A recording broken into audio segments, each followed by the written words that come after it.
ரொம்பவே டேஸ்டியான ஒரு பூண்டு சாதம் எப்படி செய்கிறதுன்னு பார்க்கலாமா? ரொம்பவே ஈஸிங்க. கண்டிப்பாக ட்ரை பண்ணுங்கள்.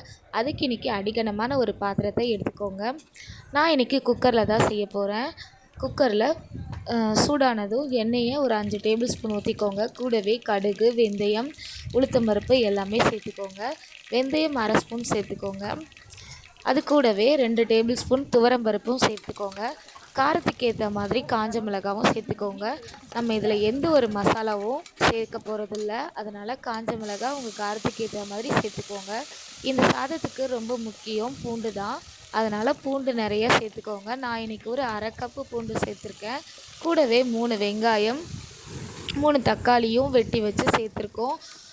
இந்த வெங்காயம், தக்காளி, பூண்டு எல்லாமே நல்லா வதங்கி வரணும். அப்போ தான் இந்த சாதம் ரொம்பவே டேஸ்ட்டாக இருக்கும். மஞ்சத்தூள், உப்பு போட்டிங்கன்னா நல்லா வதங்கி வரும். நம்ம அவசரப்பட்டு தண்ணி ஆட் பண்ணக்கூடாது. நல்லா வதங்கி வரணும். பூண்டு, தக்காளி, வெங்காயம் எல்லாமே நல்லா வதங்கி வந்தால் தான் இந்த டேஸ்ட் ரொம்பவே நல்லாயிருக்கும் இந்த சாதம்.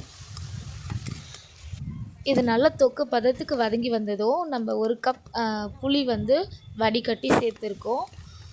புளி தண்ணி சேர்த்துருக்கோம். 2 கப் அரிசிக்கு 4½ கப் தண்ணி நான் ஊற்றிருக்கேன். புளி தண்ணியும் சேர்த்து தான் மெஷர்மெண்ட் சொல்கிறேன். 1 கப் அரிசிக்கு 2½ கப் நீங்கள் ஊற்றலாம்.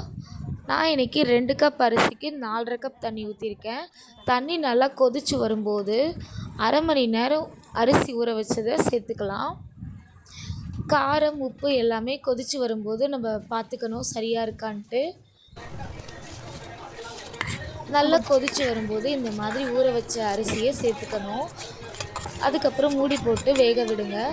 அரிசியும் தண்ணியும் நல்லா சமநிலைக்கு வரும்போது தம் போட்டு எடுத்தீங்க. ஒரு 10 மினிட் தம் போட்டு எடுத்து பாருங்கள். ரொம்பவே சூப்பராக இருக்கும். இந்த பூண்டு சாதம் கண்டிப்பாக ட்ரை பண்ணுங்கள். பிடிச்சிருந்தா லைக் பண்ணுங்கள். கமெண்ட்டில் எப்படி இருக்குன்னு சொல்லுங்கள். என்னோடய சேனலுக்கு சப்ஸ்கிரைப் பண்ணுங்கள். தேங்க்யூ.